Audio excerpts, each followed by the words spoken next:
Paragraph 100. Yes, I'm there. Yes, paragraph 100. I'm there. Yes, can you read what the report indicates? In its report, dated 25th April 2023, Global Fund noted that KEMSA had failed to apply the evaluation criteria consistently to all bidders and that none of the bidders met the minimum requirements. So what is indicated that none of the bidders met the minimum Requirement. Yes. Let's go to page 221, 222. Now, 22. 220. At paragraph 106. 222. And again, read it loudly. Notwithstanding KEMSA's reservations, in a letter dated 4th May 2023, the Acting Director of Procurement recommended termination of the process. The CEO approved, and on 5th May 2023, the termination was communicated. What was terminated? The process. The process of bidding, correct? Yes. Why was it terminated? Now, Paragraph 100, Mr. Witness, no, paragraph Counsel, 100. Counsel, look. You know, I am cross-examining I will you. only deal with my evidence. I will not deal with the evidence of other institutions. The Senate is an independent institution. The EACC That we know. conducted its own investigation. Please ask me questions related to the investigation. Now, after making your statement, please read the reason why the termination was actuated at paragraph 100. If you want me just to read for the sake of it, but I'm not owning this evidence. I'm only owning the evidence by EACC. I didn't ask you to own it. Yeah. Witness, the counsel is asking you to read a certain paragraph. Okay. Just read it. Guided. Yes? Which paragraph?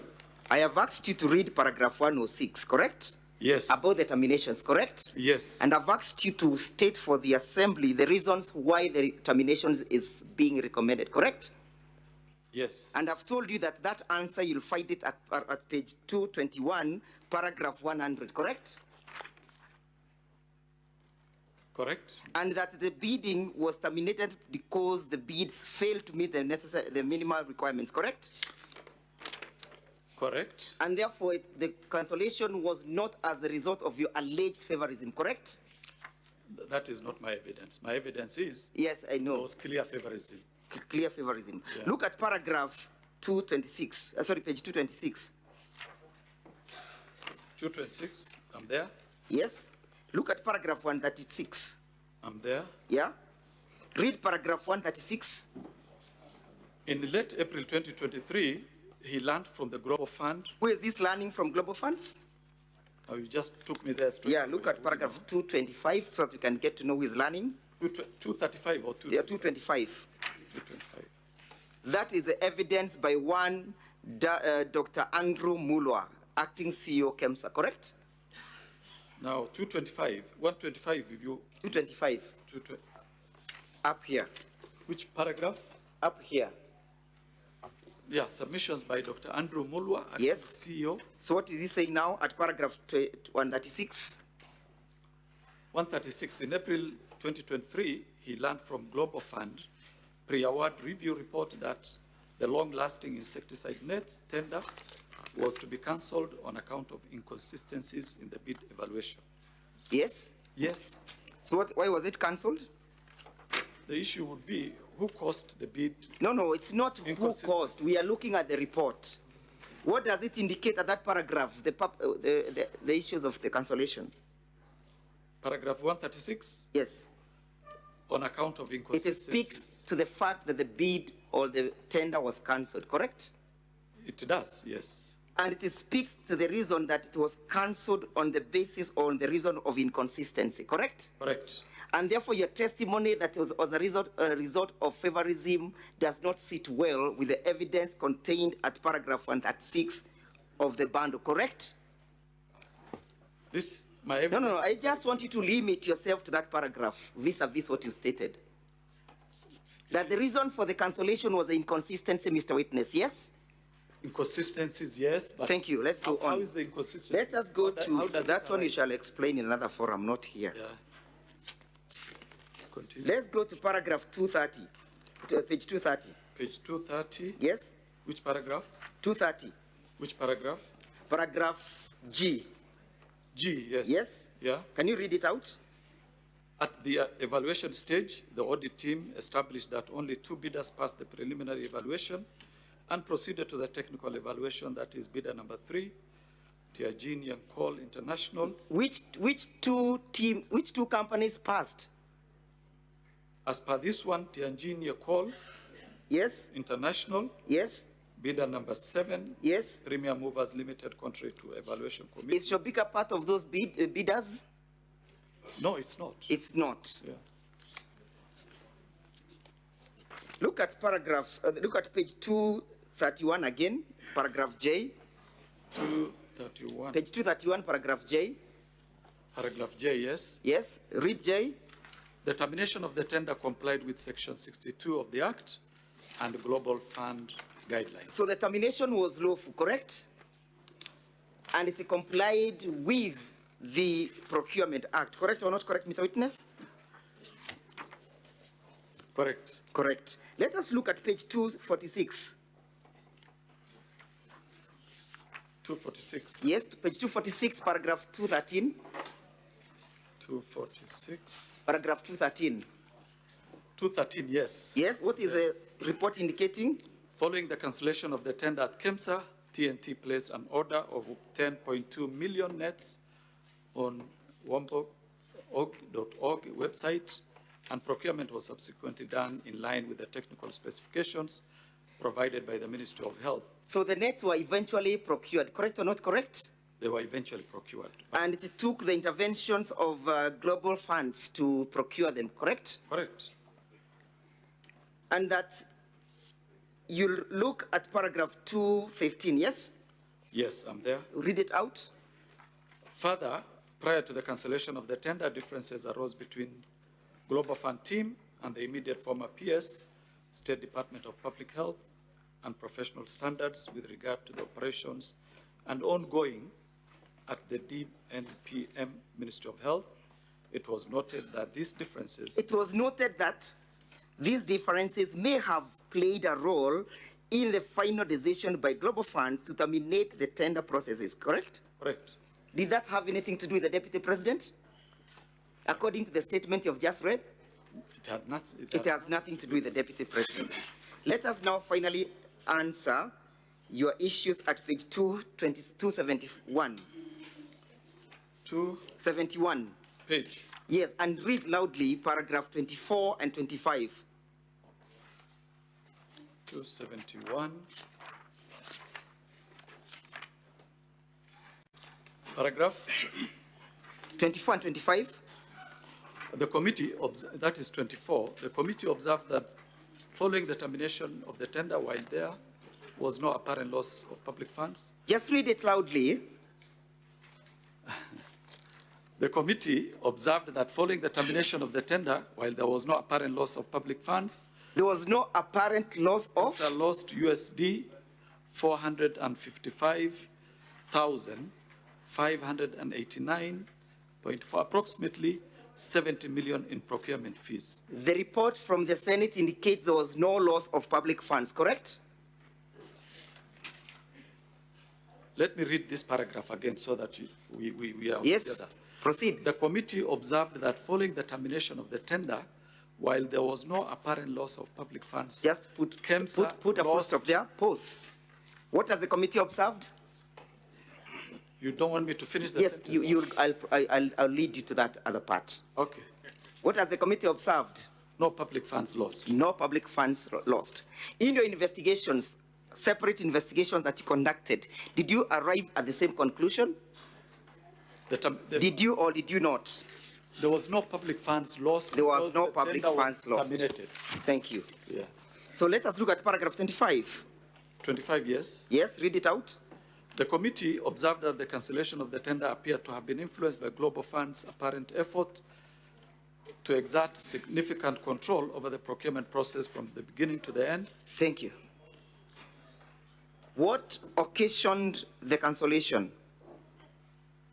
The cancellation of the tender appeared to have been influenced by the Global Fund's apparent effort to exert significant control over the procurement process. Is there any evidence indicating that the deputy president was involved in that processes? No, Was his companies involved? no, Was his family involved? no.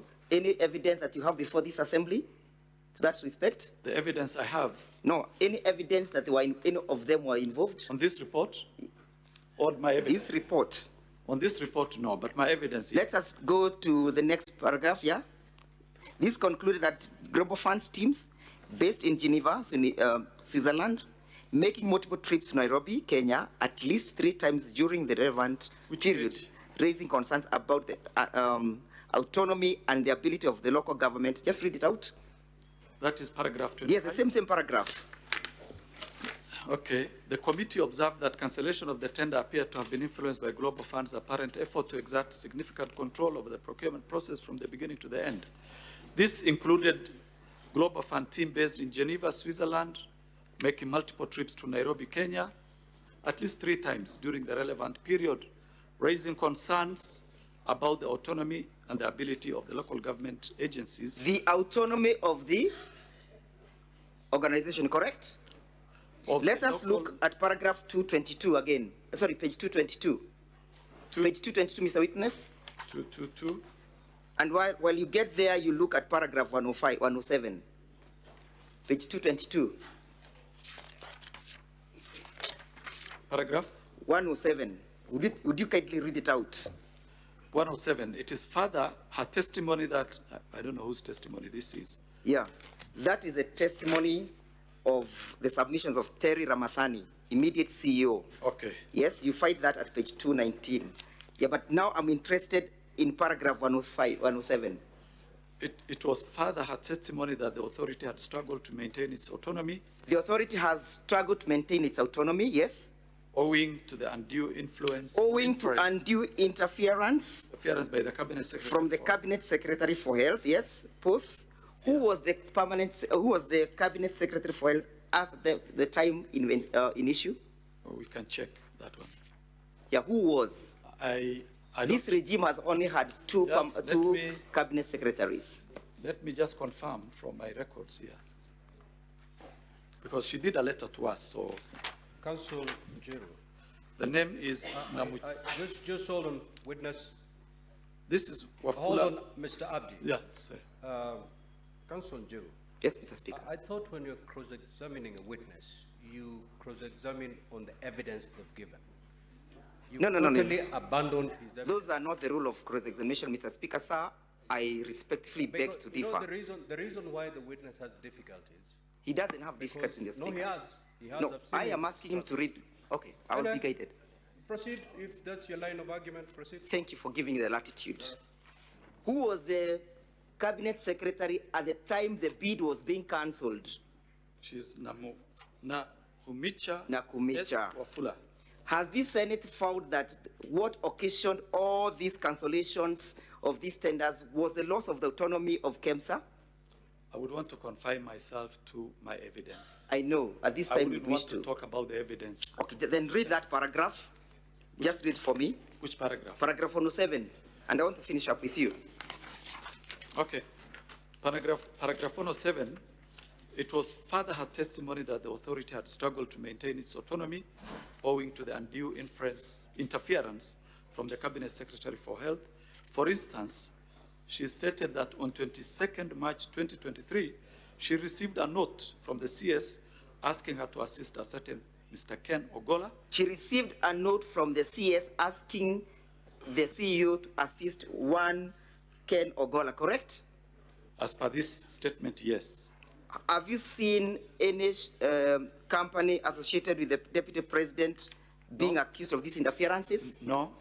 Let's go to your bundle as I finish up, volume 8A. Any evidence from volume 8A that you've brought that links? That links the Deputy President's company to the cancellation of the tender? Yes. Look at your paragraph, look at your letter dated 23rd September. Your letter dated 23rd September, and look at the recommendations. Yes. What are you recommending?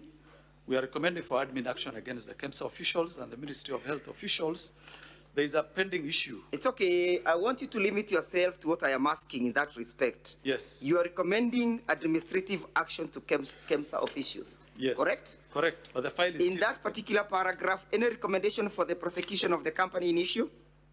In that particular paragraph? the file is still open. It's but okay. As per these recommendations, You no. brought the documents here. We are dealing with what you have brought, not what you have in the Yes. office. Yes. Any recommendation in respect of that company? No. Thank you. Let us go to a letter dated 21st August, correct? Of my bundles? Of your bundles. By who? The EACC bundles, the one that you're just looking at. Okay. Don't leave volume 8A. You can see the letter dated 21st August, correct? Just a minute, I get the letter. 21st August, yes. Yes. Can you see the recommendation at Yes. page 7? Yes. What are you recommending? We are recommending for the investigation established that the Chief Executive Officer at KEMSA, Terry Ramadhani, failed to ensure compliance with the procurement processes and the law, contrary to Section 44 of the PPDA Act. That Ramadhani was in breach of the law, correct? Correct. A person who is in breach of the law, what happens to him or her? There are many ways of dealing with that. We can charge. The law sanctions that act, correct? Exactly. Do you know what sanction was given to Terry? I wouldn't know, but Do you know that she is now currently the ambassador to New Delhi? That was not our expectation. We I know. expected administrative action taken against the lady. So, did any person, either the chief executive officer, report to you that he has received any intimidation, harassment, bullying from No. the office of the deputy president? No. Yeah? No. Did you receive any complaint? Not EACC. Did you receive any complaint? No. Thank you. Now, Mr. Witness, finally, where do you place your evidence in these proceedings?